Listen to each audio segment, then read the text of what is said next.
ऐसी जिंदगी जियोगे कि बेटा स्कूल जाए और माँ बाप परेशान हो कब लौटेगा, और कोई भी लल्लू पंजी उठा के ले जाए और 10 लाख 15 लाख मांग ले। मैं तो देश ऐसे नहीं चल सकता है, और औरों को चलाना हो जिस तरह चलाएं, गुजरात ऐसे नहीं चलेगा।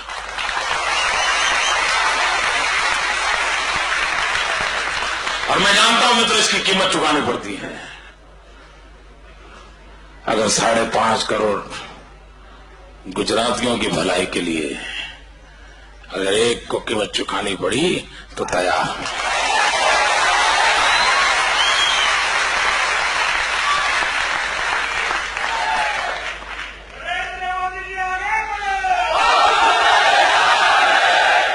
नहीं, मेरा रास्ता ऐसा है कि साथ मत चलिए, परेशान हो जाओगे।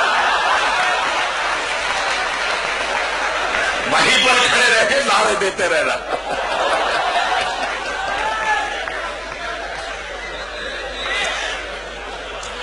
मित्र, आम आदमी को सलामती चाहिए, आम आदमी को सुरक्षा चाहिए,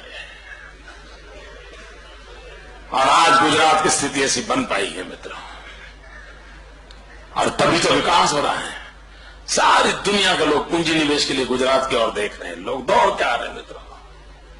आने वाले दिनों में जो प्रगति होने वाली है उसका खाका मैं आज आपके सामने नहीं रख पा रहा हूं, समय बहुत हो चुका है, लेकिन आपने मुझे प्यार दिया,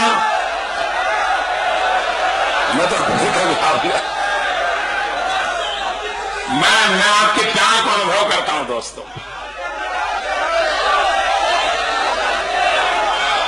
मित्रों, मैं इस विश्वास दिलाने आया हूं आपको, आपने राम सेतु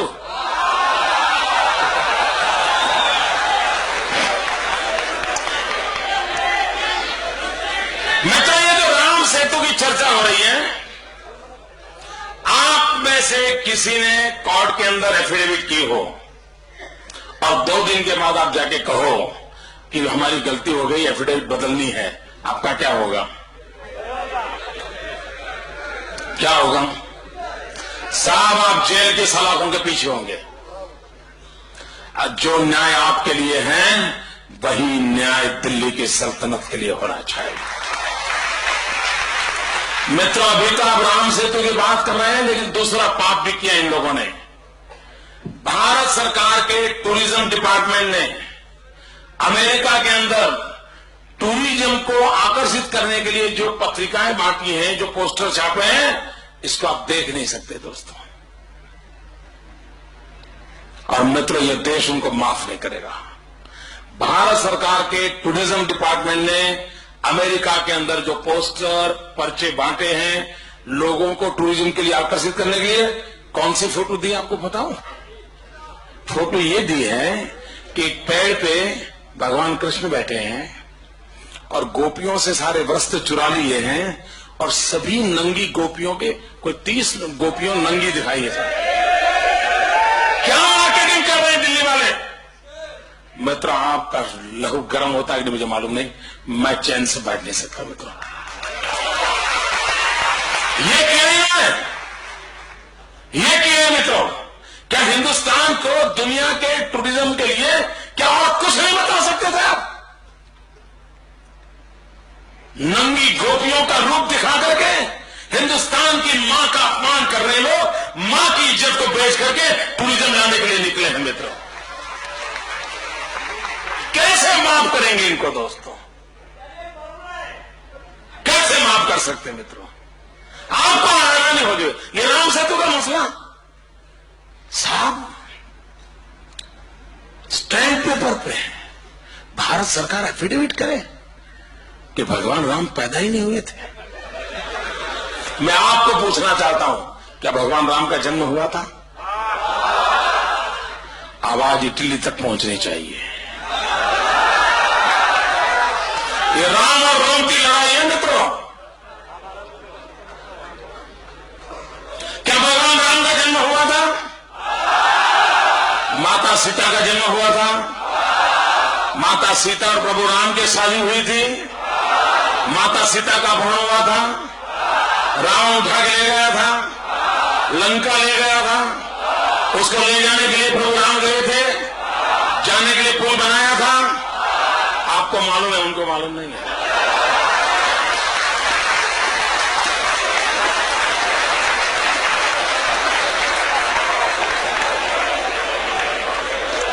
ये हाल तो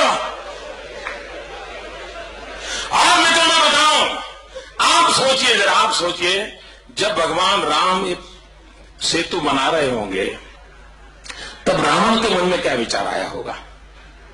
आखिरकार रावण भी तो सरकार चलाता था, उसकी भी कोई पुलिस डिपार्टमेंट होगा, उसका भी कोई इंटेलिजेंस डिपार्टमेंट होगा। वो police department, intelligence department Ravan को जानकारी देता होगा भाई राम ने पत्थर इकट्ठे किए हैं, नर और नील जैसे बड़े बड़े इंजीनियर आ गए हैं साहब, ये वानर सेना आ गई है, सब ट्राइबल के लोग आ गए और अब ब्रिज बनना शुरू, समाचार तो मिलते होंगे। तब रावण क्या सोचता होगा? रावण यही सोचता होगा, दिन रात यही सोचता होगा, ये पुल ना बने तो अच्छा। फिर भी पुल बना होगा तो सोचता होगा टूट जाए तो अच्छा। फिर भी बना होगा तो सोचता होगा जब राम उस पर जाते हो तब टूट जाए तो अच्छा। रावण की जो अच्छा अधूरी रह गई वो पूरा करने का काम दिल्ली कर रही है। रावण की जो इच्छा अधूरी रही उसको पूरा करने का काम दिल्ली कर रही है मित्रों। और मित्रों मैं देख रहा हूं कांग्रेस ने जो एफिडेविट की है ना, मैं रामायण का जितना मेरा अभ्यास है, मैं रामायण के जीवन में एक महत्वपूर्ण घटना, एक बड़ा टर्निंग पॉइंट मेरे हिसाब से वो है जब हनुमान जी सीता की खोज के लिए गए और रावण के सैनिकों ने हनुमान जी को कैद कर लिया। और जब हनुमान जी को कैद कर लिया तो रावण ने सूचना दी और उसकी पूंछ को आग लगाई।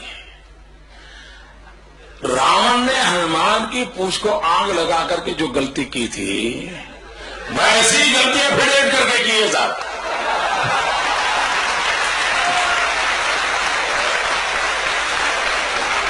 वैसी ही गलतियां फिर एक करके की है मित्रों। और ये निर्लज्ज लोग देखिए मित्रों, ये निर्लज्ज लोग कह रहे हैं कि ये राम सेतु समुद्रम प्रोजेक्ट तो अटल जी की सरकार ने क्लियर किया था। मुझे बताइए कभी हमने ये कहा है कि विकास के लिए सेतु नहीं बनना चाहिए? सर ने कभी कहा है भाई? मैं तो आज भी कहता हूं बनना चाहिए। और मैं भारत सरकार को कहता हूं अगर आपको समझ नहीं है तो गुजरात को कॉन्ट्रैक्ट दे दीजिए।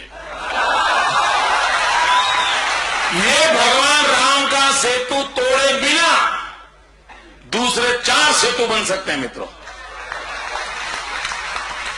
सेतु बनाने का कोई विरोध नहीं करता है।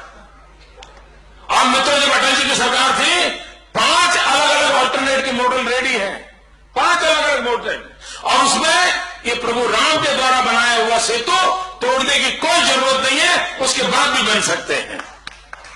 हम विकास के पक्षकार लोग हैं, हम डेवलपमेंट के पक्ष में हैं, हम भी चाहते हैं बने, लेकिन तोड़ना जरूरी है क्या?